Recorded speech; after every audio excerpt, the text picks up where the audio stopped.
இன்றைய தியானத்தை நாம் ஒரு பாடலோடு ஆரம்பிப்போம். அதன் முன்பாக நமது கவனத்தை ஒருமுகப்படுத்தி தலை உச்சிக்குழிக்கு கொண்டு வந்து உள்முகமாக கொண்டு செல்வோம்.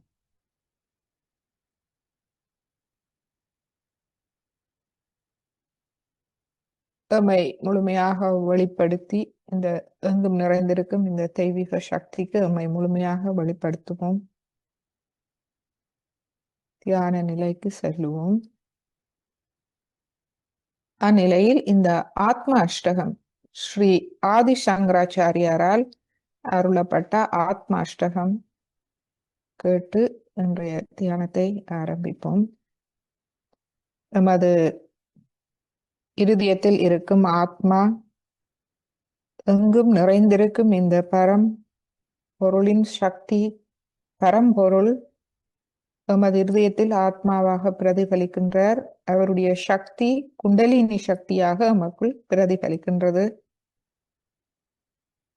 இந்த ஆத்மாவை பற்றி ஸ்ரீ ஆதி சங்கராச்சாரியார் தான் கண்டறிந்த உண்மைகளை இந்த பாடல் மூலமாக விளங்கப்படுத்துகின்றார்.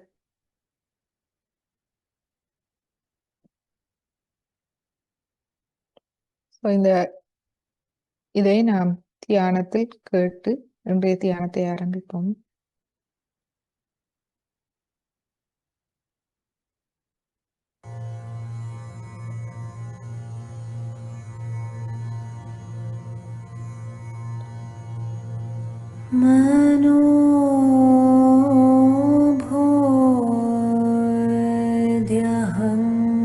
मनोभूद्यहङ्कार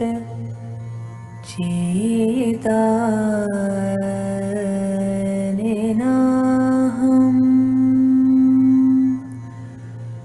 न चाश्रोत्रजीवे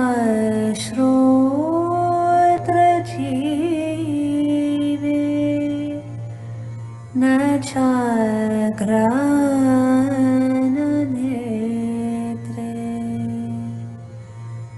न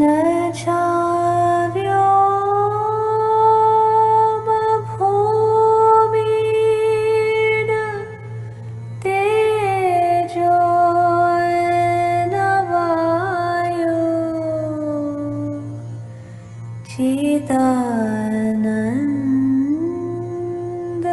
चिदानन्दरूपः शिवोऽहं शिवोऽहम्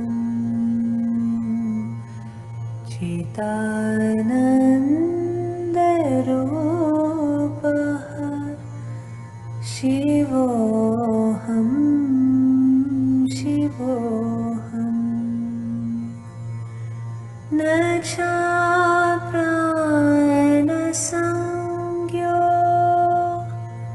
न वै पञ्चवायो न वै सप्तधातुर्न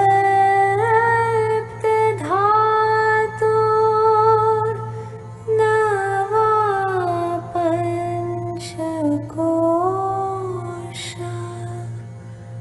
न वा पाणिपादं न चोपस्तपायु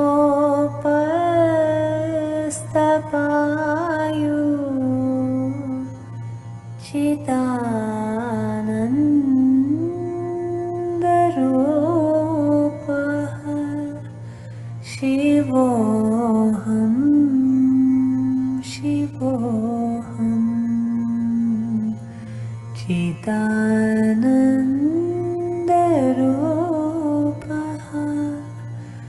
शिवोऽहं शिवोऽहम् न मे द्वेषरागो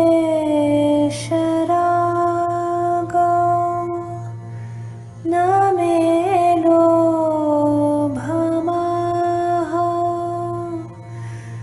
मदो नैव मे नैव मात्सर्यभावः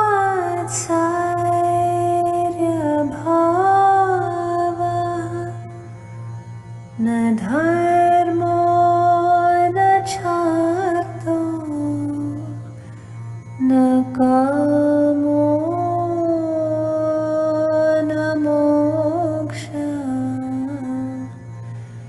चिदानन्दरूपः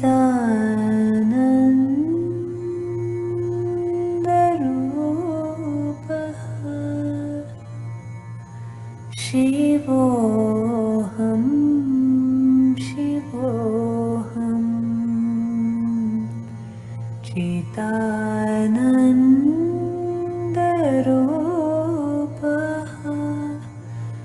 शिवोऽहं शिवोऽहम् शिवोऽहं शिवोऽहम्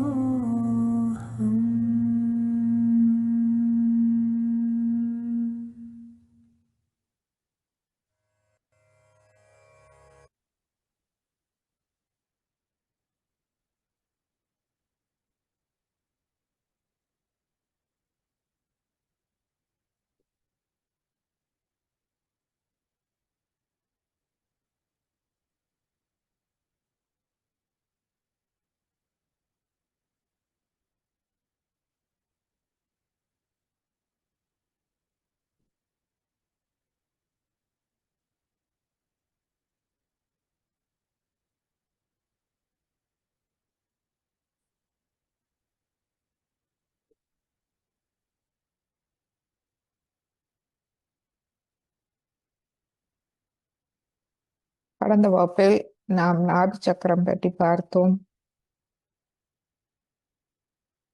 நாபி நமக்கு உலக வாழ்வில் முழுமையான அமைதி, முழுமையான மன திருப்தி தந்து எம்மை உயர் வாழ்வுக்கு, எமது பரிணாம வளர்ச்சிக்கு, ஆத்ம முன்னேற்றத்துக்கு எம்மை தயார்படுத்தும் சக்தி மையமாகும். நமக்கு ஆத்ம முன்னேற்றத்தை தரும் சக்தி மையம்.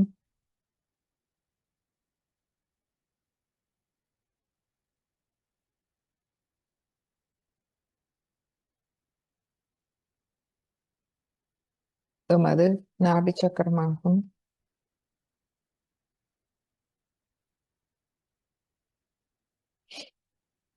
எமது எண்ணங்கள் எமது செயல்களில் எமக்கு உயர் நிலையை தருகின்றது. முழுமையாக எமது நாபி சக்கரத்தில் அமைதி நிலைநாட்டப்படுகின்றது.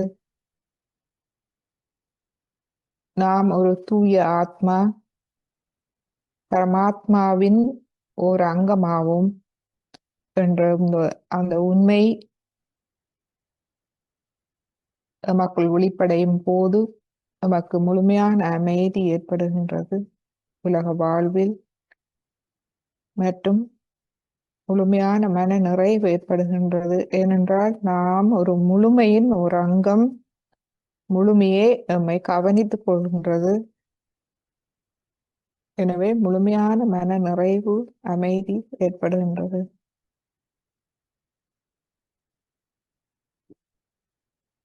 இதுவே எமது ஆத்ம முன்னேற்றமாகும். எமது எண்ணங்களிலும் செயல்களிலும் நாம் உயர் நிலையை அடைகின்றோம்.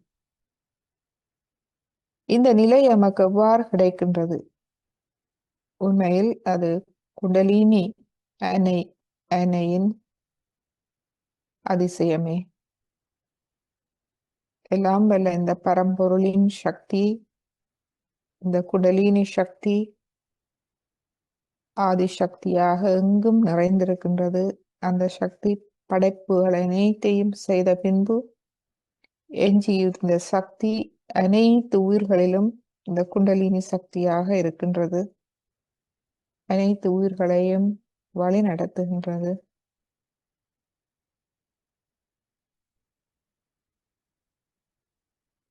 இதனுடைய மகிமையே எம்மை மாற்றமடைய செய்கின்றது. நாம் மாற்றப்படுகின்றோம். எம்மை முழுமையாக இந்த குண்டலினி சக்தி மாற்றுகின்றது. முதல் நாள் ஆத்ம விழிப்புணர்வு பெறும்போது குண்டலினி சக்தி மேலெழுந்து நமக்கு ஆத்ம விழிப்புணர்வை தருகின்றார். எமது அறிவு கண்ணை திறக்கின்றார். நாம் ஒரு தூய ஆத்மா என்ற உண்மையை அறிந்து கொள்கின்றோம். இந்த இது இது மிகப்பெரிய விஷயம். இந்த சுய விழிப்புணர்வு, அதாவது ஆத்ம விழிப்புணர்வை நாம் பெறுகின்றோம். அதனால் நாம் அழிவுகரமானவற்றை பிடித்து தூய்மையாகின்றோம்.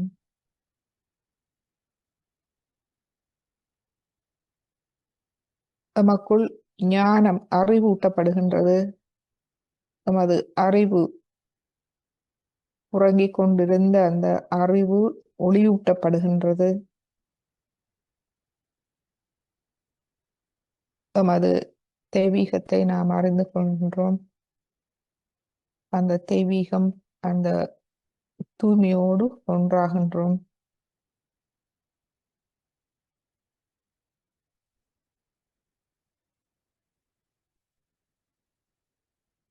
இன்று நாம் பவசாகரம் பற்றி பார்ப்போம். எமது நாபியை சுற்றி இருக்கும் பகுதி பவசாகரம். இந்த பவசாகரம் இது எமது வயிற்றில் ஒரு வெற்றிடமாகும்.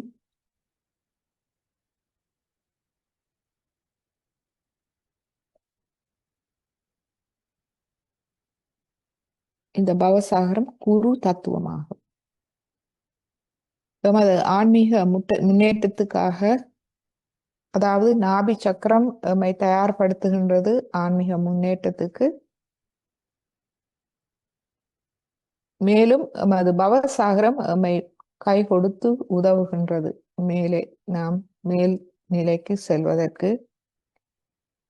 அவ்வாறு எமது பவசாகரத்தில்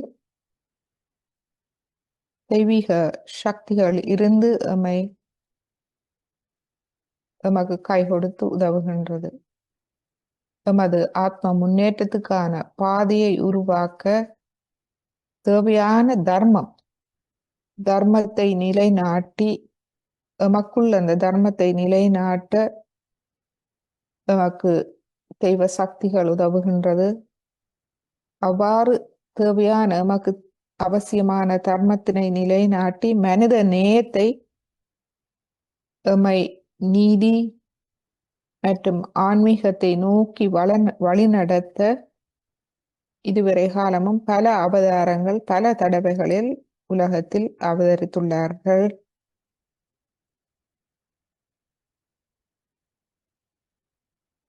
அவர்களில் எமது நமக்கு குருவாக ஆதி குருமார்களாக இருந்து மனிதனை காலம் காலமாக வழிநடத்திய 10 குருமார்கள் முக்கியமானவர்கள். இவர்கள் Janaka Maharaja, Sri Janaka Maharaja, Sri Abraham, Sri Moses, Sri Zarathustra, Sri Lao Tse, Sri Confucius, Sri Socrates, Sri Muhammad நபி, ஸ்ரீ குரு நானக், ஸ்ரீ ஷீர்டி சாய்நாத்.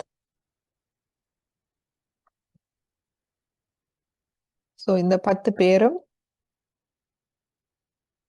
தர்மத்தை நிலைநாட்ட, இந்த உலகில் தர்மத்தை நல்ல நீதியை நிலைநாட்ட அவதரித்தவர்கள். மேலும் பல அவதாரங்கள் இருக்கின்றார்கள். அவர்கள் வெவ்வேறு நோக்கத்துக்காக வந்தவர்கள். இவர்கள் தர்மத்தை நிலைநாட்ட வந்தவர்கள்.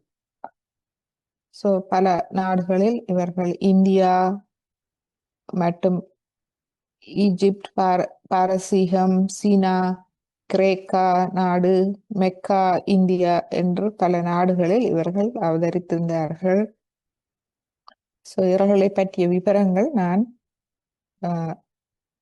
வாட்ஸ்அப் மூலமாக உங்களுக்கு அனுப்புகின்றேன். ஒவ்வொருவர் பற்றிய விளக்கங்கள். ஸ்ரீ ராஜ ஜனகா, ஸ்ரீ ஆப்ரஹாம்,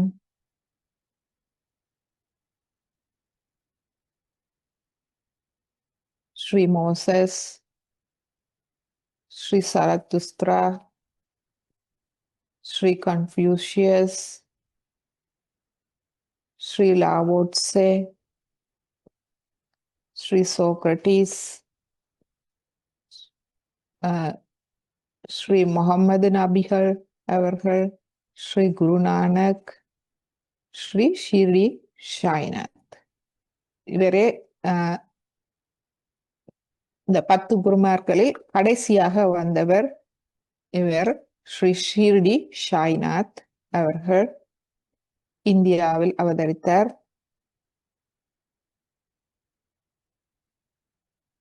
இவர் இந்தியாவில் ஒரு குருவாக இருந்தவர், சூஃபி குரு. அதாவது தனது வாழ்க்கையில் வாழ்க்கையிலும் போதனைகளிலும் இந்து மதத்தையும் இஸ்லாம் மதத்தையும் தழுவி சமரசம் செய்ய முயன்றவர். என்றால் இந்த இந்து முஸ்லிம் இருவருக்கிடையில் ஒற்றுமையை உருவாக்கி தர்மத்தை நிலைநாட்ட, நாம் அனைவரும் ஆத்மாக்கள், சமமானவர்கள் என்ற உண்மையை நிலைநாட்ட முயன்றவர். அதாவது இந்து மத பண்டிகைகள் இஸ்லாம் மத பண்டிகைகளையும் சடங்குகளையும் கொண்டாடினார். ஸ்ரீ சாய்நாத் என்று அழைக்கப்பட்டார். மகாராஷ்டிராவில் ஒரு துறவியாக வாழ்ந்தவர். அன்பு, மன்னிப்பு, மற்றவர்களுக்கு உதவுதல், தொண்டு, மனநிறைவு, உள்ளமைதி, குரு மற்றும் கடவுள் மீது பக்தி போன்றவற்றை போதித்தார். அவருடைய ஒரே ஒரு அவருடைய கூற்றை நாம் பார்த்தால் அவரை நன்றாக விளங்கிக் கொள்ளலாம். மனிதனில் தெய்வீகத்தை காண்பாயாக. ஒவ்வொரு மனிதனிலும் நாம் தெய்வீகத்தை காணும் போது அங்கு வேற்றுமை மறைகின்றது.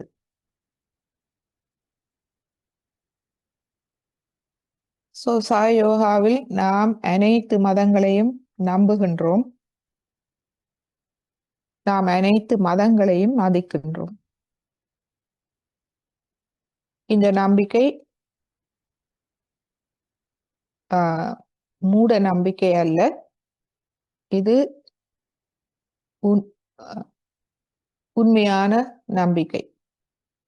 ஏனென்றால் அனைத்து மதங்களையும் உருவாக்கிய அவதாரங்கள் அவர்கள் அனைவரும் ஒரே தத்துவத்தையே வெவ்வேறு வகையாக அந்தந்த காலகட்டத்துக்கு ஏற்ப அவர்கள் போதித்தார்கள். மக்கள் அதை சரியாக விளங்கிக் கொள்ளவில்லை. அதனாலேயே மதங்கள் பிரிக்கப்பட்டது. அனைத்து மதங்களின் நோக்கம் ஆத்ம விழிப்புணர்வே. அனைத்து மத சாரங்களும் சாயோகத்தில் உள்ளது. சாயோகா ஆத்ம விழிப்புணர்வு பெற்ற பின்பு நீங்கள் அனைத்து மதங்களையும் நன்றாக தெளிவாக விளங்கிக் கொள்ளலாம். அதனுடைய நோக்கம் என்ன என்பது நமக்கு தெளிவாக விளங்கிக் கொள்ளக்கூடியதாக இருக்கும். குருவானவர் தமது சீடர்களை மாயை எனும் உலக வாழ்வை கடந்து எடுத்துச் செல்கின்றார். அவர் ஒரு ஓடம் போன்றவர். தனது சீடர்களை அன்புடனும் சரியான வழிகாட்டலுடனும் கடக்க செய்கிறார். எனவே ஒரு அவதாரம் வந்து எம்மை வழிநடத்தும் போது அவர்களுடைய போதனைகளை நாம் நன்றாக புரிந்து கொள்ள வேண்டும். ஏனென்றால் அவர்கள் ஒருபோதும் பிழையான வழியில் வழிகாட்ட மாட்டார்கள். சரியான வழியிலேயே அவர்கள் வழி நடத்துவார்கள். அங்கு அமைதி நிலவவில்லை என்றால் அதற்கு காரணம் நாமே, மக்களே. அவர்களை சரியாக புரிந்து கொள்ளாமல் பிழையான வழியில் அவர்களுடைய போதனையை எடுத்து செல்வதே இதற்கு காரணமாகும். இந்த மதங்களுக்கு இடையிலான வேற்றுமைகள், பிரிவுகள், சண்டை சச்சரவுகள், அதனால் பெரிய போர் என்பன ஏற்படுகின்றது. இது அனைத்தும் மனிதனுடைய வேலை, அவதாரங்களுடையதல்ல.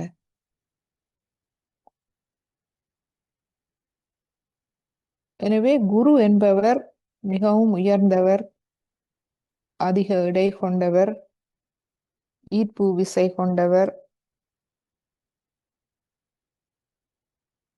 மற்றவர்களை விட அவர் மிகவும் அறிவில் பூரணமானவர். அவ்வாறு இருக்கும் போதே அவர் மற்றவர்களுக்கு கொடுக்கக்கூடியதாக இருக்கின்றது. ஒரு குரு தன் குழந்தைகளை நேசிக்க வேண்டும், குழந்தைகளை திருத்துவதற்கு வலிமையும் தைரியமும் இருக்க வேண்டும். மேலும் குழந்தைகளை சரியான பாதையில் வைத்து அவர்களை வழிநடத்தவும் அவர்கள் எழுச்சி பெற உதவவும் தீவிர ஆசை கொண்டவராக இருக்க வேண்டும். அவ்வாறான ஒரு குருவே சரியாக தனது சீடர்களை வழிநடத்த முடியும். எமது இந்த பவசாகரத்தில் பண்புகளை நாம் பார்ப்போம். இந்த பவசாகரம் குருவின் ஸ்தானம். அதாவது நாம் ஒரு குருவை தேர்ந்தெடுக்கின்றோம், அவர் தகுதியானவராக இருக்க வேண்டும். அந்த குருவானவர் எம்மை அந்த குரு நிலைக்கு உயர்த்தக்கூடியவராக இருக்க வேண்டும். இதுவே அந்த குரு சீடன் எமது பவசாகரத்தின் முக்கியத்துவமாகும். நாம் நாம் சுய தேர்ச்சி அடைகின்றோம். எம்மை ஆளும் திறனை பவசாகரத்தில் நாம் பெற்றுக்கொள்கின்றோம். சரியான குரு அமையும் போது நாம் சுய தேர்ச்சி அடைந்து எம்மை நாமே ஆளும் திறன், நானே எனக்கு குருவாக நான் வருகின்றேன், அந்த திறன் நமக்கு கிடைக்கின்றது. சுய ஒழுக்கம், சுய கட்டுப்பாடு, தீர்க்கமான தன்மை, தீர்மானிக்கும் ஆற்றல் என்பன ஒரு குரு போன்ற குருவினுடைய பொறுமை அனைத்தும் நமக்கு வந்து சேர்கின்றது. நாம் குரு நிலைக்கு உயர்த்தப்படுகின்றோம். சமநிலை, தர்மம், கண்ணியம், மேன்மை என்பவற்றை உணர்தல். இந்த பவசாகரத்தில் நாம் சீடர்களாக இருக்கும் போது நமக்கு உண்மை மற்றும் அறிவுக்கான தாகம் நிறைந்தவர்களாக இருப்போம். அவ்வாறு அந்த தூய விருப்பம், அந்த தாகம் இருக்கும் போதே நாம் சுய தேர்ச்சி பெற முடியும். இவ்வாறு நாம் சுய தேர்ச்சி பெற்ற பின்பு எம்மையும் மற்றவர்களையும் நாம் வழி நடத்தும் திறனை பெற்றுக்கொள்கின்றோம். இதுவே எமது இந்த பவசாகரம் ஒரு குருவுக்கும் சீடனுக்கும் உள்ள தொடர்பை தருகின்றது. குரு சரியாக அமைந்தாலே இந்த பவசாகரம் சரியான நிலையில் தொழிற்படும். எனவே குருவை தேர்ந்தெடுத்தல் மிகவும் முக்கியமாகின்றது. நாம் குருவை தேர்ந்தெடுக்கும் போது அந்த குருவானவர் மிகவும் நிறை கொண்டவராக இருக்க வேண்டும். அவர் தகுதியானவராக இருக்க வேண்டும். அவர் எம்மை குரு நிலைக்கு உயர்த்தக்கூடியவராக இருக்க வேண்டும். அதாவது எம்மையும் மற்றவர்களையும் நாம் வழிநடத்தும் திறன் கொண்ட ஆளுமை நிறைந்தவர்களாக எம்மை மாற்றக்கூடிய ஒருவரே குருவாகின்றார். இதுவே பவசாகரம். எனவே இந்த பவசாகரத்தை நாம் கவனித்துக் கொள்ள வேண்டும். உணவு பழக்கங்கள் ஒழுக்கமாகவும் சுகாதாரமாகவும் இருக்க வேண்டும். வேண்டாதவற்றை தவிர்க்க வேண்டும். மது போதை வஸ்துக்கள், வேண்டாத உணவுகள், இவற்றை நாம் தவிர்க்க வேண்டும். சுய கட்டுப்பாடு, சுய ஒழுக்கம் மிகவும் முக்கியம். உணவு பழக்கத்தில் நாம் ஒழுக்கத்தை கடைபிடிக்கும் போது அது நமக்கு நிறைய உதவுகின்றது. நாம் உண்மையை தேட வேண்டும். அதுவே நிரந்தரமானது. மற்றும் தவறான குருமார்களிடம் நாம் செல்லவே கூடாது. சரியான குருவை தேர்ந்தெடுக்க வேண்டும்.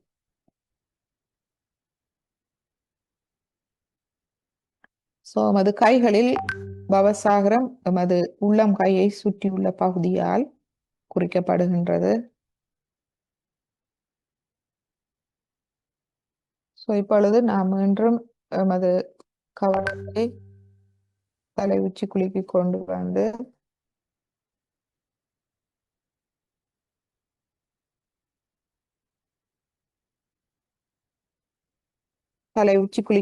வந்து எமது கவனத்தை உள்முகமாக எடுத்துச் செல்வோம்.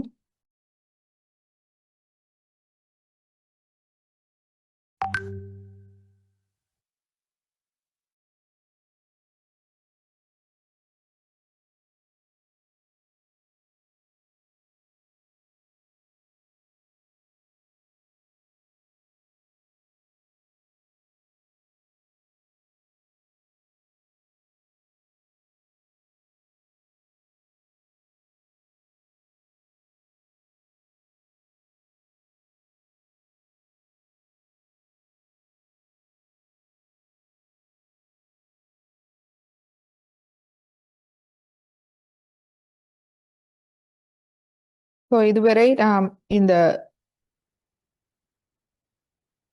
தியான நிலைக்கு செல்வது பற்றிய பல நடைமுறை பயிற்சிகள் ஸ்ரீ மாதாஜி எமக்கு தந்தருளி இருக்கின்றார். எமது அகங்காரம் மமகாரம் முழுமையாக சரணாகதி செய்து அதற்கப்பால் நாம் செல்லுதல்.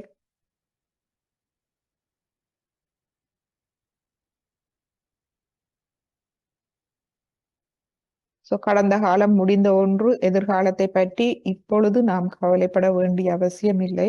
ஏனென்றால் இன்று நன்றாக இருந்தால் எதிர்காலம் சரியாக இருக்கும் என்ற அந்த பாதுகாப்புணர்வு நமக்கு வந்து சேரும்.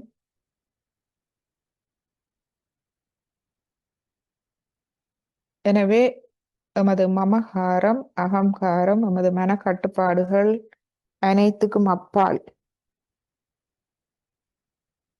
நாம் செல்லுவோம். எமது எண்ணங்கள் கவலைகள் பிரச்சனைகள் அனைத்துக்கும் அப்பால் எமது கவனத்தை எடுத்து செல்லுவோம் எமது ஆத்மாவுக்கு. இன்னமும் கஷ்டமாக இருந்தால் நாம் பிராணாயாமம் செய்து கொள்ளலாம். பிராணாயாமம் மூலமாக எம்மை அமைதிப்படுத்தலாம். எனவே இப்பொழுது நாம் ஒரு 3-4 தடவை பிராணாயாமம் செய்து எம்மை நீங்கள் ஒவ்வொருவரும் அமைதியாக அந்த தியான நிலைக்கு உங்களை கொண்டு வாருங்கள்.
இன்னமும் நாம் அந்த எண்ணங்கள் இல்லாத தியான நிலைக்கு செல்ல முடியாவிட்டால் எமது வலது கையை தலை உச்சி குழியில் வைப்போம்.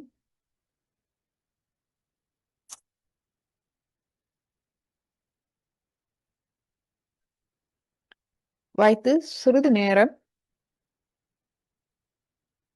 எம்மை தியான நிலைக்கு கொண்டு செல்வோம்.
எமது கவனம் உள்முகமாக செல்கின்றதா என்று கவனிப்போம். எமது பிரமராந்திரம், அதற்கு கீழ் இருதய பீடம், அதற்கு கீழ் இருக்கும் ஒரு அங்குல இடைவெளி வெற்றிடமாக இருப்பது சஹஸ்ராரம். அதில் 1000 நரம்புகள் முடிவடைகின்றது. இந்த 1000 நரம்புகளிலும் குண்டலினி அன்னை மேலெழுந்து வந்து ஒளியூட்டும் போது இந்த 1000 நரம்புகளிலும் நமக்கு அறிவு, நமக்கு ஞானம் ஒளியூட்டப்படுகின்றது. இதனாலேயே ஆத்ம ஞானம் நாம் புத்தகங்களில் படித்து பெற முடியாது. எமக்குள் தானாக ஒளியூட்டப்பட வேண்டும். குண்டலினி அன்னையே அதை எமக்கு தந்தருள்கின்றார். அதனாலேயே நாம் ஆத்ம முன்னேற்றம் வளர்ச்சி அடைகின்றோம். எமது விழிப்புணர்வில் வளர்ச்சி ஏற்படுகின்றது. எமது எண்ணங்களிலும் செயல்களிலும் உயர்நிலையை அடைகின்றோம். எமக்குள் முழுமையான மாற்றம் நிகழ்கின்றது. உயர்நிலையை அடைகின்றோம். இதுவே இதனால் இந்த தியான நிலை முக்கியமானது. எமது சஹஸ்ராரத்தில் குண்டலினி அன்னையின் வருகையை நாம் உணர்வோம், குளிர்ந்த நுண் அதிர்வுகளாக. இதற்கு நாம் செய்ய வேண்டியது ஒன்றே ஒன்று, நாம் அமைதி அடைய வேண்டும். நாம் நம்மை முழுமையாக விட்டுவிட வேண்டும்.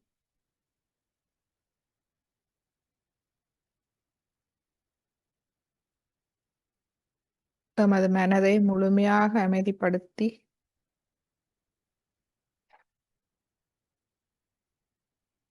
நாம் நடப்பதை கவனிக்க வேண்டும்.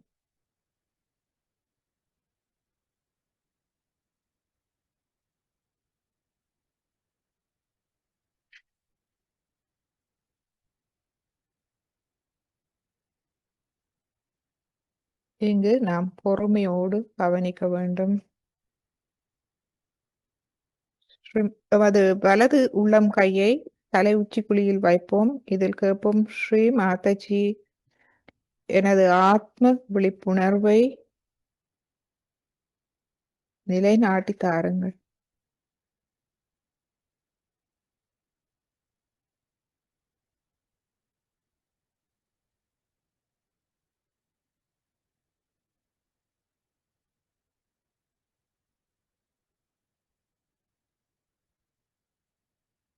தலை உச்சி குழியில் குளிர்மையை உணர முடிகின்றதா என்று பாருங்கள். தொடர்ந்து இந்த குளிர்ச்சி மேலும் மேலும் அதிகமாக பரவுகின்றதா என்று பாருங்கள்.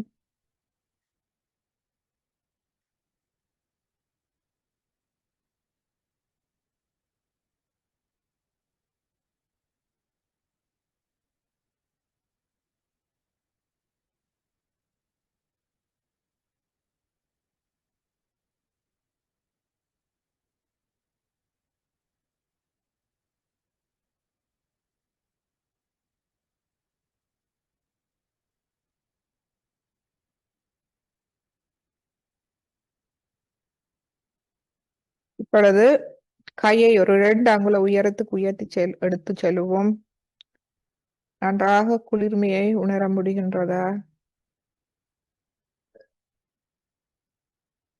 வலது கையை நமது இரு கைகளையும் இருதய மட்டத்தில் வைத்து கைகளில் நன்றாக குளிர்ச்சியை உணர முடிகின்றதா? நுண்ணதிர்வுகளை நான் சமநிலையில் இருக்கின்றேனா?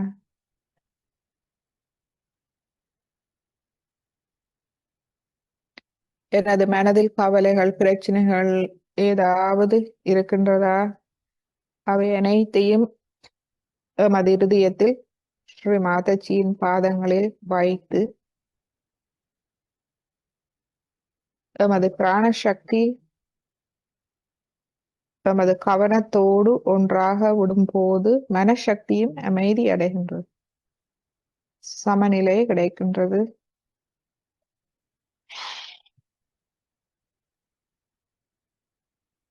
இந்நிலையில் நாம் கேட்போம், எனது புத்தி எங்கு இருக்கின்றது? எனது புத்தி எங்கிருக்கின்றது? அதாவது எனது மமகாரம், அகங்காரம், அதனால் வரும் எண்ணங்கள் எங்கு இருக்கின்றது?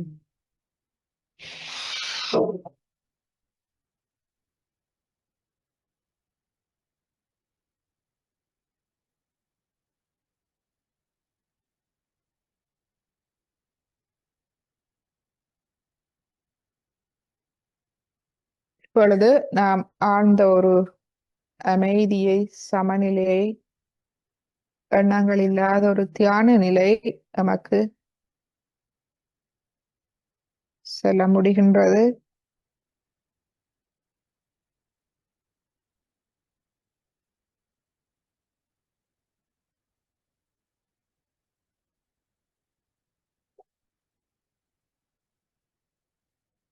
இந்நிலையில் எமது கால்களை உப்பு நீரில் நாம் வைப்போம்.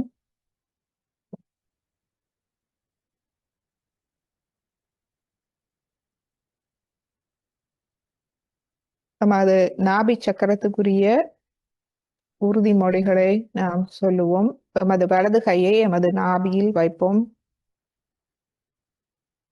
தாயே, என்னை திருப்தி அடையுமாறு செய்யுங்கள். எனக்கு முழுமையான அமைதியையும் மன நிறைவையும் தந்தருளுங்கள்.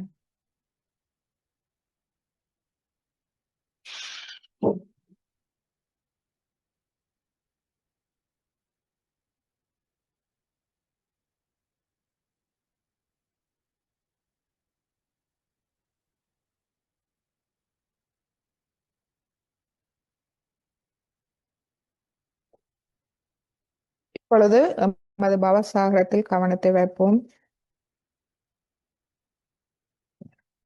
பவசாகரத்தில் பிரார்த்திப்போம். தாயே, நானே எனக்கு குருவாக இருக்க செய்யுங்கள். நாம் ஸ்ரீ மாதாஜியிடம் கேட்போம், தாயே, நானே எனக்கு குருவாக இருக்க செய்யுங்கள். நாம்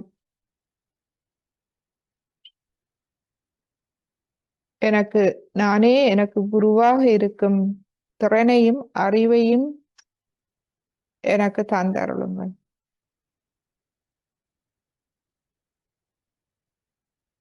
எமது இடது பவசாகரத்தில் கையை வைப்போம். வைத்து சொல்லுவோம், தாயே, உங்கள் அருளால் நானே எனது குரு. நான் தூய்மையான அறிவாக இருப்பதால் நானே எனக்கு குருவானேன். இங்கு நாம் தன்னம்பிக்கையோடு இந்த உறுதிமொழியை சொல்லலாம். ஏனென்றால் ஸ்ரீ மாதாஜி நமக்கு தேவையான அனைத்தையும் மிக எளிமையாக படிப்படியாக எம்மை தந்து எம்மை உயர் நிலைக்கு கொண்டு செல்கின்றார். எனவே அந்த தன்னம்பிக்கையோடு நாம் இதை சொல்லலாம். தாயே, உங்கள் அருளால் நானே எனக்கு குருவாக இருக்கின்றேன். நானே என்னை கையாளும் திறனும் அறிவும் எனக்கு வந்து சேர்கின்றது.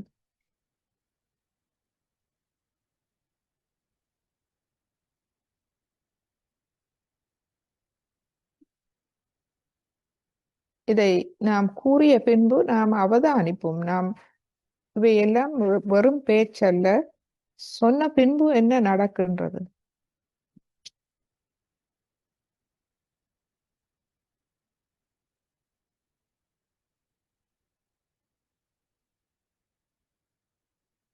இப்பொழுது நமது கையை மடிக்கு கொண்டு வருவோம். இடது கையை எமது வலது பவசாகரத்தில் வைப்போம். இது குருவினுடைய இடம். நாம் இதில் சொல்லுவோம், ஸ்ரீ மாதாஜி, நீங்களே எனது குரு ஆவீர்கள். இதை நாம் மிகவும் தைரியத்தோடு சொல்லக்கூடியதாக இருக்கின்றது. ஏனென்றால் இவ்வளவு நாளும் நாம் அதை உணர்ந்திருக்கின்றோம். ஸ்ரீ மாதாஜியை குருவாக நாம் முழுமையாக ஏற்றுக்கொள்ளும் மனப்பக்குவம், அதற்கான ஆதாரம் நமக்குள் இப்பொழுது வந்திருக்க வேண்டும். எனவே நாம் இன்று நமது குருவை நாம் ஏற்றுக்கொள்வோம். ஸ்ரீ மாதாஜி, நீங்களே எனது குரு. நீங்களே என்னை முழுமையாக கவனித்துக் கொள்பவர்.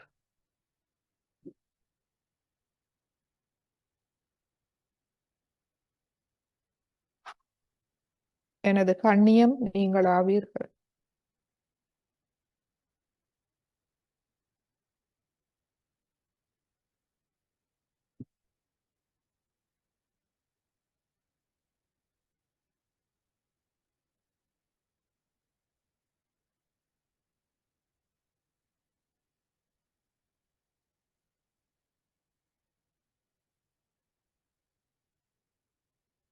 மேலும் இந்த உறுதிமொழியை கூறிய பின்பு என்ன என்ன நடக்கின்றது என்பதை கவனிப்போம். ஸ்ரீ மாதாஜி, நீங்களே எனது குரு. என்னை ஏற்றுக்கொள்ளுங்கள்.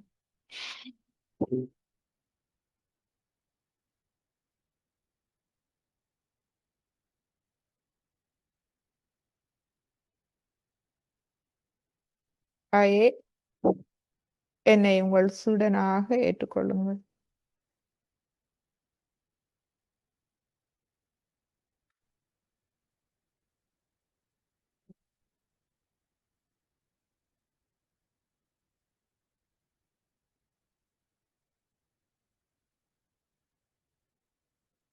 ஒரு குருவானவர் சீடர்களிடத்தில் தர்மத்தை, வாழ்வாதாரத்தை நிறுவுகின்றார். சீடர்களுக்கான வாழ்வாதார சக்தி என்ன என்பது பற்றிய தெளிவான அனைத்து கருத்துக்களையும் அவர் தருகிறார். அவர் உலகம் முழுவதுக்கும் பிரசங்கம் செய்யலாம், ஆனால் அவருடைய சீடர்களுக்காக அவர் மிக தெளிவான அறிவுறுத்தல்களை கொடுக்கின்றார். இவரே ஒரு உண்மையான குரு.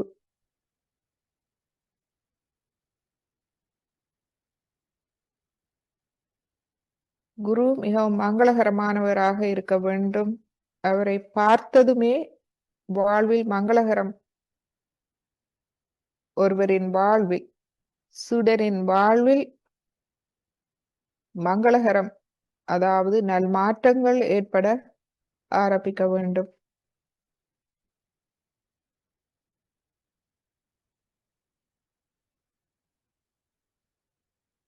சாயோகாவில் எமது குரு ஒரு தாய் ஆவார். அவர் எம்மை பற்றி அறிய முன்பே நாம் எப்படிப்பட்டவர்கள், உண்மையில் நாம் ஆத்ம ஆத்ம ஆத்ம விழிப்புணர்வை தேடுகின்றோமா, உண்மையை தேடுகின்றோமா என்று எம்மை பற்றி ஒன்றுமே ஆராயாமல் முதல் நாளே எமக்கு ஆத்ம விழிப்புணர்வை தந்தருளியவர். எம்மை முழுமையாக நம்பி நம்பிக்கை வைத்து எமக்கு ஆத்ம விழிப்புணர்வை தந்து எம்மை தனது சீடர்களாக ஏற்றுக்கொண்டவர் ஸ்ரீ மாதாஜி அவர்கள். குரு மட்டுமல்ல, அவர் ஒரு அன்பு தாயும் ஆவார். அந்த தாய் அன்பை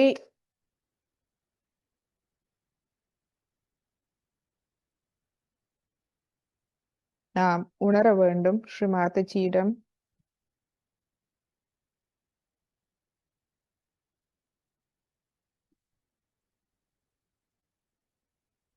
இப்பொழுது நாம் ஸ்ரீ மாதாஜியின் ஒரு அருள் உரையை நாம் கேட்போம். குரு பூஜா உரை 1.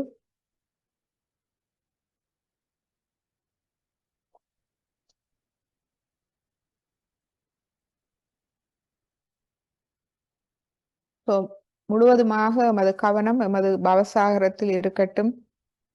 விரும்பினால் உங்களோட வலது கையை பவசாகரத்தில் வைத்துக் கொள்ளலாம்.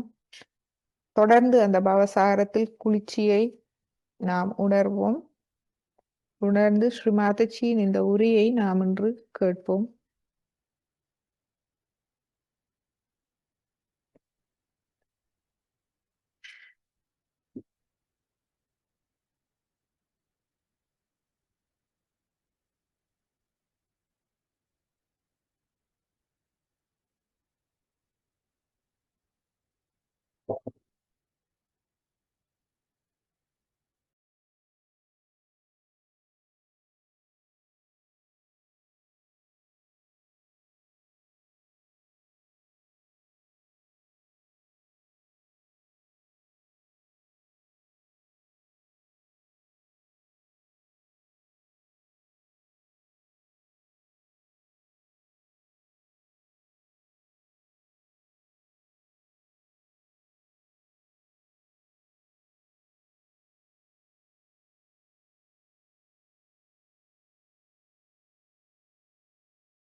The Guru establishes the dharma, the sustenance in the disciples.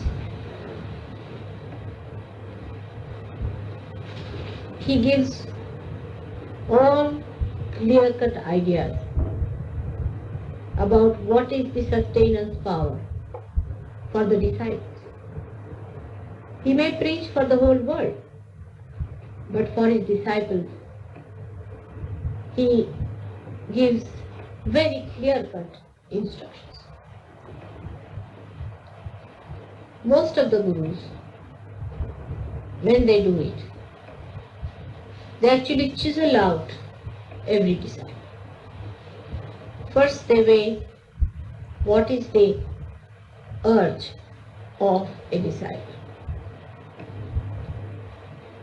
How much a disciple really can receive.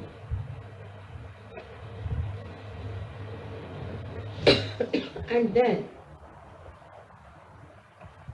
they accept somebody as a disciple after verifying if the disciple is really capable of receiving even the instructions about dharma, but not in Sahaja Yoga, because your guru is a mother. So she initiates you without finding out what is your urge, what is your capability, and what quality of a personality you have. It's a very different style of guru that you have, which looks after your body, looks after your mind, and looks after your problems, and then bestows upon you the blessings of Kundalini awakening. But normally the gurus do not do. The reason is they are only gurus, not mothers.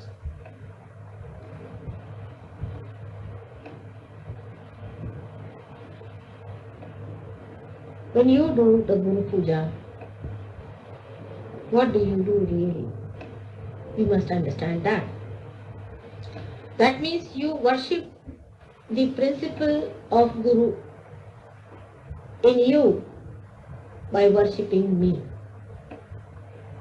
The principle is within you, which is to be awakened, which is to be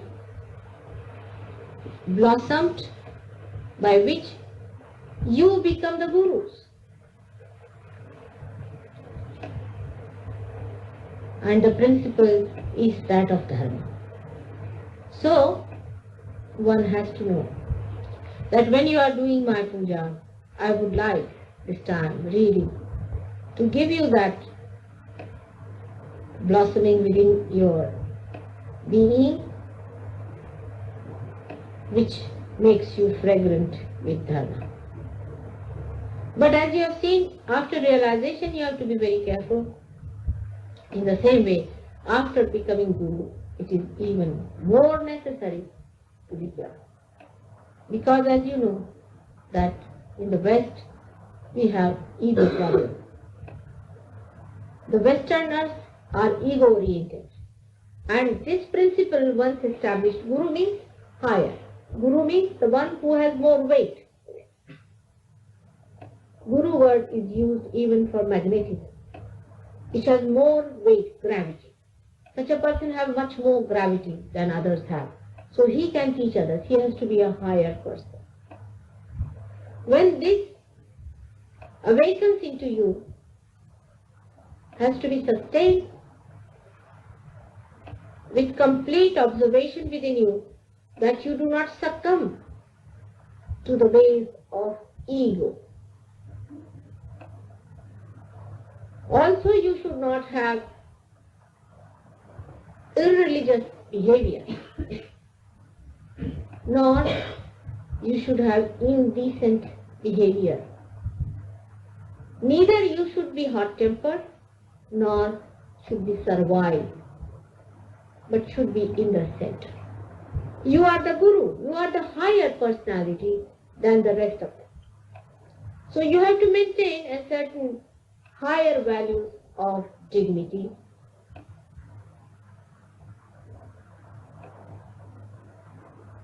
of your own sustainer, which has to be higher than those to whom you teach, who become your disciple. If you are defective, it would be a very big loss for the Sahaja. Like you become the activated organs of the body. Supposing one cell dies, makes no difference to the body. Even many die, makes no difference. But if the organ fails in its functioning, then all that depends on that organ fails completely. Maybe it will be fatal. Now, with ego, superego also becomes very active. And many people feel that then how can we bear this load, O Mother? And the another, you see, escape starts. As soon as I say that there should be no ego expression, people do not like it and they want to escape it by saying, oh, we can't do it, it's too much for us. How can we come up to that point? This is a typical example of too much ego, superego. But it is not at all difficult. It's not at all difficult. First of all, you must have faith in yourself and faith in Sahaja. I will definitely today awaken that in you, no doubt, I will. But keep it enlightened. By understanding that you are a Guru, you will understand your responsibility. We change our positions very easily in general life. If you are made a jailer, immediately you assume as a demon. In the same way, when you are the Guru, not by bestowing upon you any names or anything, I call you a Guru. But because it has happened in your Nabhi Chakra and in the void, that you become the Guru. It's a happening in your awareness that blossoms you into that position of a Guru. It is not artificial. It is no brain washing or anything. It happens in you. But to retain it, one has to know. But the biggest thing of the ego is playing games. That is the biggest thing. Some people try to show they're very innocent. Some people try to show they're very clever. Playing games is the worst thing of ego. And that's why you must know as a Guru, you are not to play games. You have to be absolutely straightforward. Absolutely straightforward. Everyone can make you out what you are. As soon as you are a Guru, you have to be absolutely transparent. Face you. You may make mistakes, makes no difference at all. Doesn't make any difference at all if you make some mistake. But do not pretend something which you are not. Trying to put up some sort of a face. And all these things are not going to happen. Sahaja Yoga is a genuine thing, is a true thing, and we have to be true. It doesn't happen by just giving somebody a name, now come along, you become an initiator and all that. It is not that way. You have to raise the Kundalini, give them a realization, and tell them that unless and until it is realized, it won't work. You could be better Gurus than me, I can assure, for two reasons. Firstly, I am a mother. So the love principle is much more, always it supersedes the Guru principle. You have to love others, no doubt. But in surrendering, you can help me much more than I can help. For example, I'll give you the example of Bala. He has a center in Birmingham. And he had some people, and he sent Philip to me yesterday. He came down, I saw him. Of course, he had lots of problems, tremendous problems on his Kundalini, but his surrendering capacity was so great that he just started sucking my vibration, he just started flowing into it, and it was only because he came through Bala. Because Bala must have told him that the only way to do it is to surrender. And that has gone into his being so clearly that he is done. He has seen to all arguments and everything, and he has finished them off. And when he came to me, he just started getting everything into himself. And he was so much changed by the evening time. I was amazed that the whole saintliness was coming out. I was amazed at it. But you yourself have to be very careful. You have to be loving, no doubt. But loving doesn't mean that you show fear about things and go out of the way to please people. No, it never means that. Neither it means shouting at people or getting angry with people, but it never means, for a Guru Tattva, never means that you go on asking for votes. Have a little indifference about it. If the disciple accepts, well and good. But you are not going to throw pearls for these animals to trample over. So that dignity, the protocol of your own personality you must maintain. That is very important because such people are extremely different. And nobody will accept Guru who is like this. Trying to show that you are afraid of them. If you are afraid, how could you be the Guru? Or trying to show you are very innocent, or very sweet, overnight, and looking after food and this, that. No. They should look after you. Not that you should look after them. When you are the Guru, they have to look after you. Of course, you have to be kind, and you have to be nice to them, as your mother has been. But you just don't run after them. that would reduce your quality as a guru. Stand in your own dignity and understand. I know some of them will despise you. Makes no difference. Somebody will laugh at you. Makes no difference. Stand with your dignity. Like a big elephant walking and the dogs are barking. Dignity is the first thing, the Gurutva is called. There's no word exactly which can match with Guru in English language. But I would say that the dignity and the gravity of personality, gravity, the weight of the personality. See, the personality should be such that it's not frivolous. People know you cannot take liberty.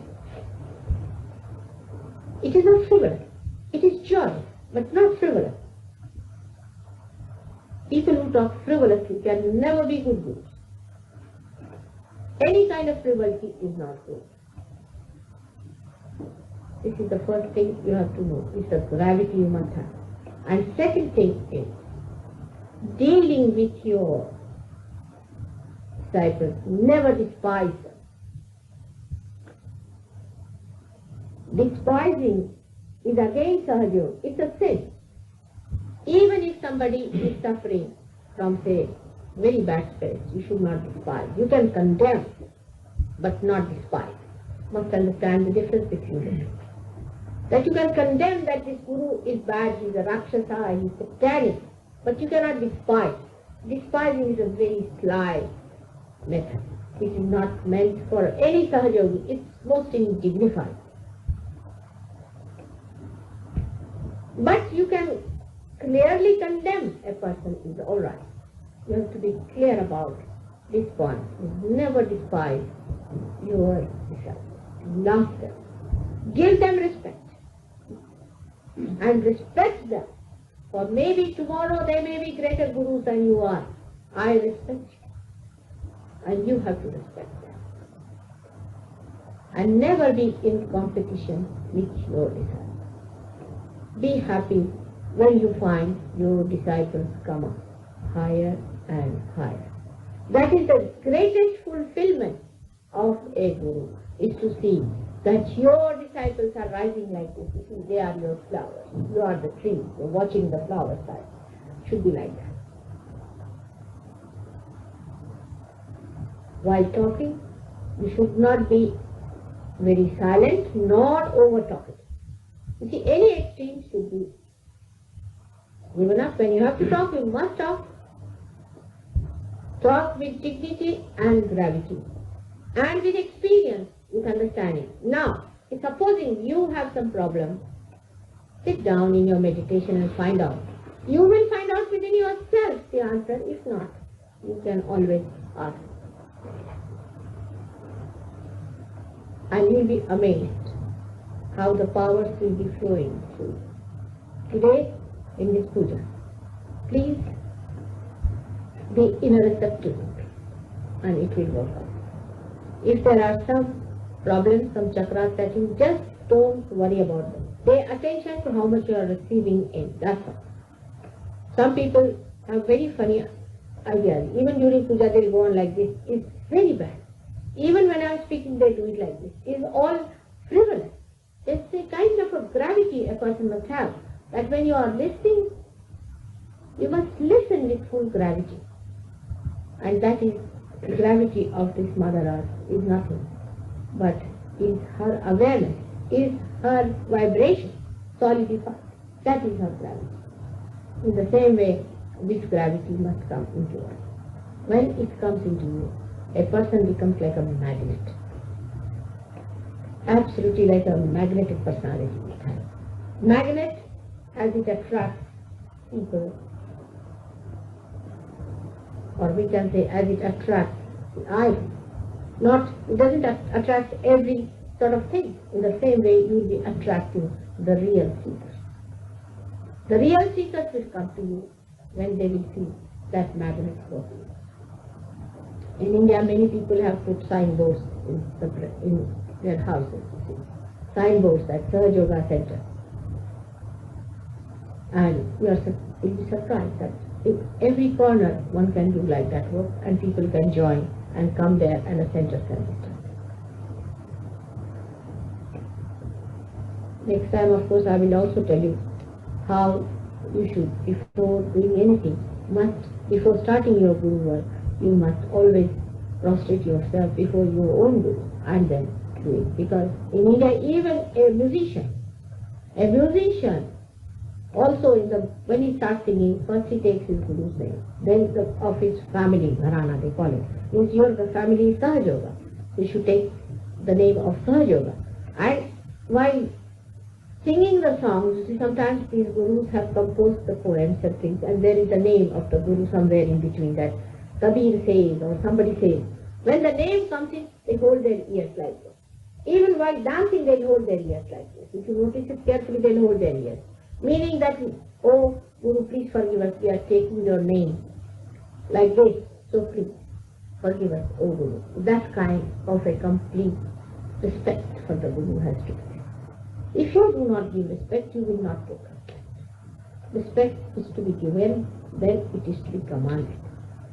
First, you start demanding respect with Jnana. First, you have to give respect. And that is something we should remember, that people will respect Buddha.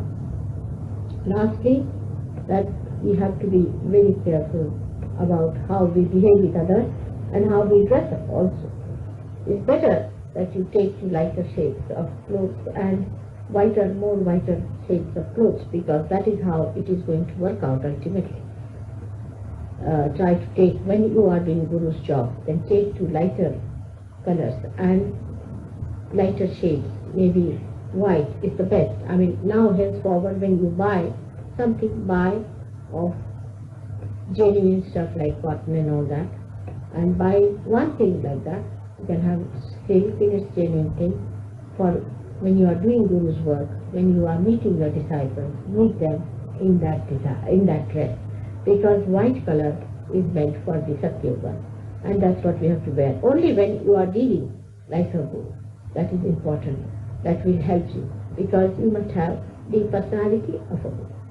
When people see you, they should know that you are a Guru. When you walk, they should see you are a Guru. When you talk, they should say that he is the man. We can say he is definitely the man who has achieved something. So in every way, you'll be blessed by the divine, because you are doing the job of the divine.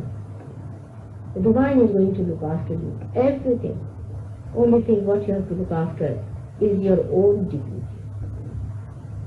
Own dignity and your own proper countenance. That's why when I tell the hippies that you cut your hair a little bit too much of is not good. I mean, you should look like something out of the blue. Even too much dandy person doesn't look nice as a book. Both the extremes must be avoided. It should be in the center. Something very, very in the center. You must judge it. Nothing this extreme or that extreme. As per the knowledge that is within you. Actually, I don't have to tell you anything. That is within you. You just speak inside and it will be there. You just start speaking and it will be expressing itself. You won't have to at all ask me. I can tell you this much. It will just come out. There's a girl of 10 years in India, and she started with, and when she was speaking, people said, as if Mataji herself was speaking. So don't have to worry about it. But in case there is any problem, I'm always there to help. So may God bless you. Let us be prepared for this puja. By God's grace, all of you will have. In this awakening, I have to tell you that age, race, sex, color, nothing matters.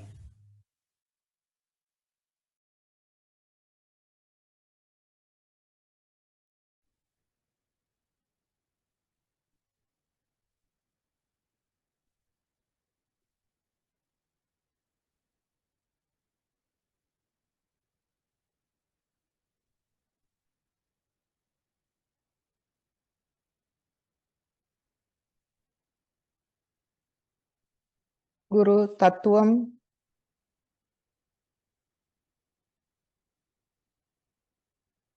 பற்றிய ஸ்ரீ மாதாஜியின் இந்த உரையை நாம் மீண்டும் மீண்டும் கேட்கலாம்.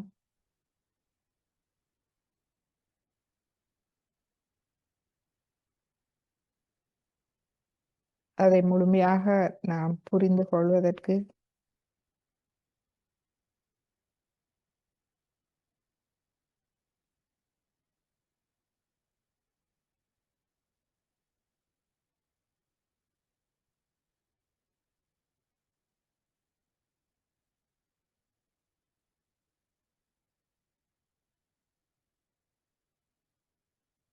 இப்பொழுது நாம் ஒரு பாடலை கேட்கலாம்.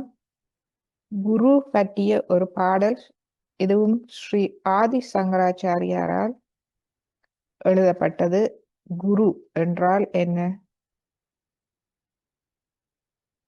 குருவானவர் எம்மை தன்னிலைக்கு உயர்த்துகின்றார். எந்த விதமான எதிர்பார்ப்பும் இல்லாமல், பணமோ எந்த விதமான எதிர்பார்ப்புமின்றி தூய அன்பு மட்டுமே. அந்த அன்பின் நிமித்தம் எம்மை தன்னிலைக்கு உயர்த்துகின்றார். அப்படிப்பட்ட குருவை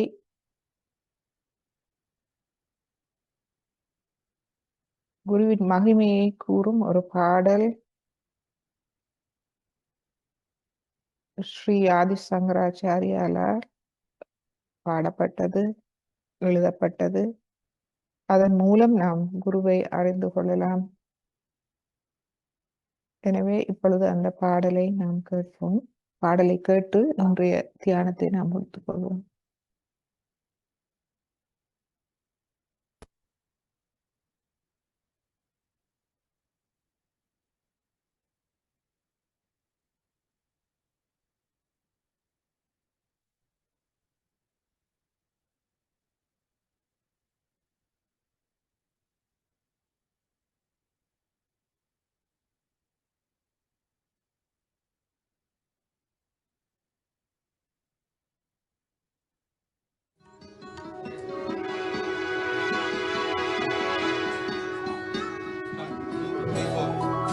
शरीरं स्वरूपं सदा रोगमुक्तम् यशाचारुचित्रं धनं मेरुतुल्यम् मनश्चेलगं गुरुरोरं कृपात्ये ततत्किं ततत्किं ततत्किं ततत्किं।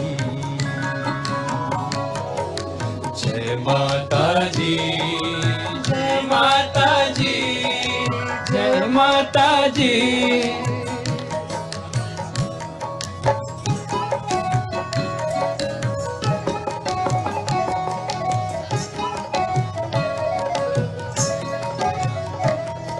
कलत्रं धमं पुत्रपात्रादि सर्वं कलत्रं धमं पुत्रपात्रादि सर्वं गृहं बन्धवा सर्वमत्ताधिगतं मनश्चेलगं गुरुरोरं कृपात्ये ततत्किं ततत्किं ततत्किं ततत्किं। जय माता जी, जय माता जी, जय माता जी।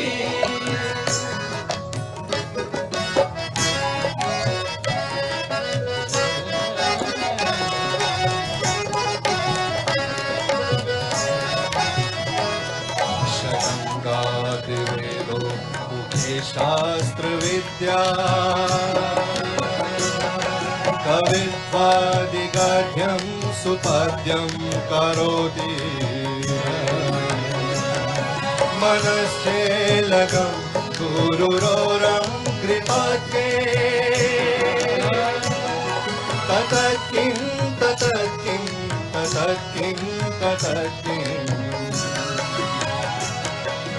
जय माता जी, श्री माता जी, जय माता जी।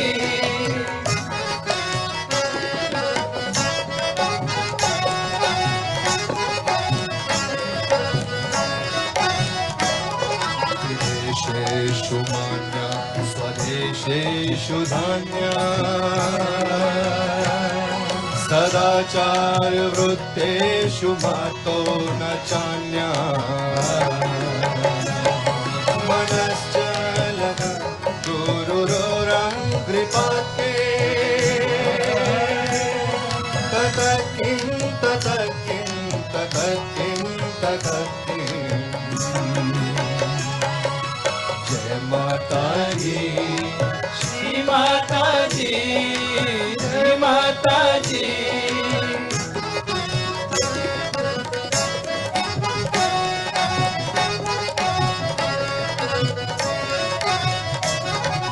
क्षमामण्डले भूप भूपालवृन्दे क्षमे मण्डले भूप भूपालवृन्दे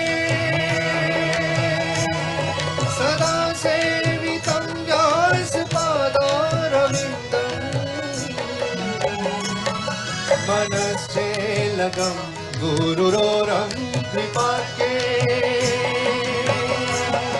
ततः किं ततः किं ततः किं ततः किं जय माता जी श्री माता जी जय माता जी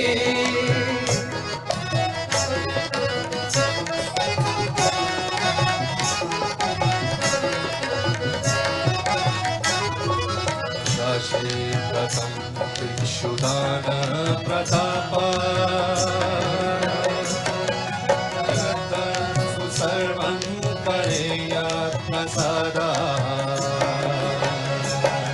मनश्चेलकं गुरुरोरङ्घ्रिपाते ततः किं ततः किं ततः किं ततः किं श्री माता जी श्री माता जी जय माता जी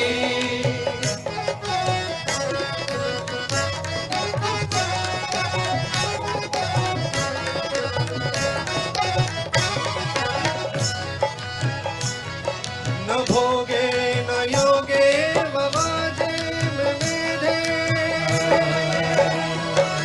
न भोगे न योगे ववाजी मेधे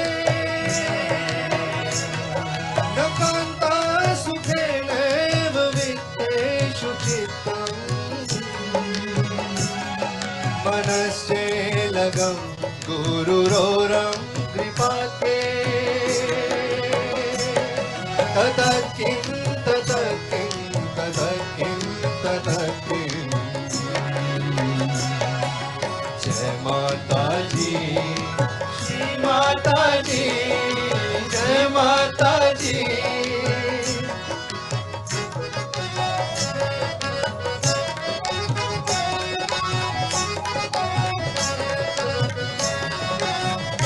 अरण्ये नवासस्य देहे न कर्ये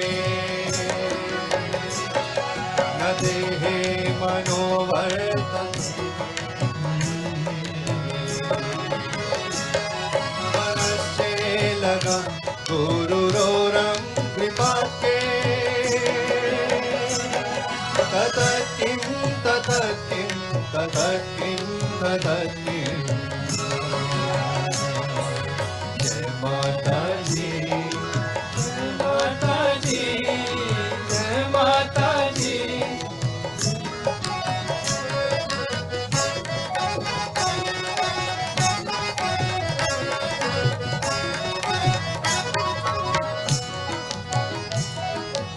गुरुरोष्टकं ये पठेत् पुण्यदेहि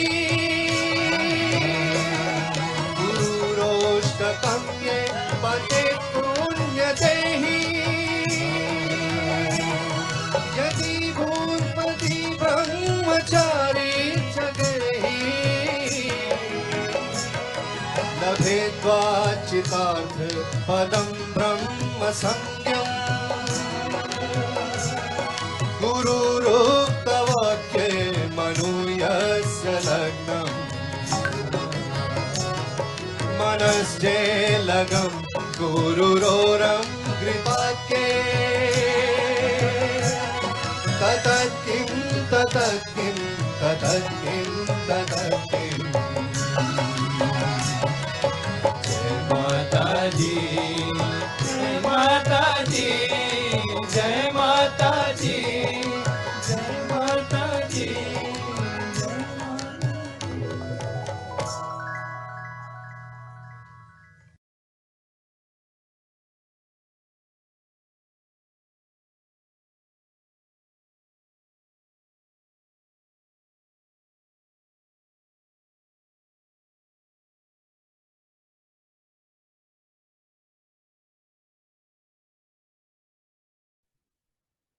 இப்பொழுது குண்டலினி எண்ணெயை எழுப்பி கவசமிட்டு இன்றைய தியானத்தை நாம் முடித்துக் கொள்வோம். முதலாவது தடவை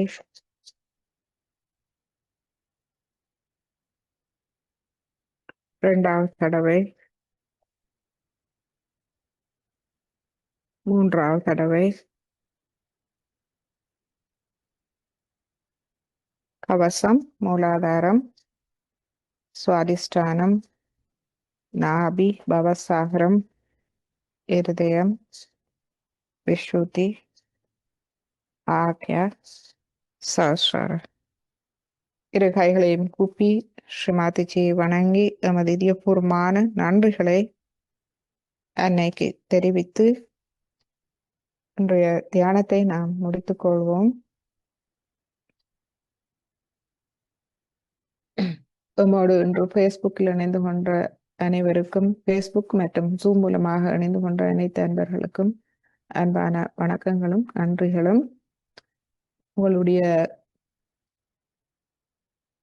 கருத்துக்கள் அல்லது கேள்விகள் எம்மோடு தொடர்பு கொள்ள விரும்பினால் சாட் மூலமாக நீங்கள் தொடர்பு கொள்ளலாம்.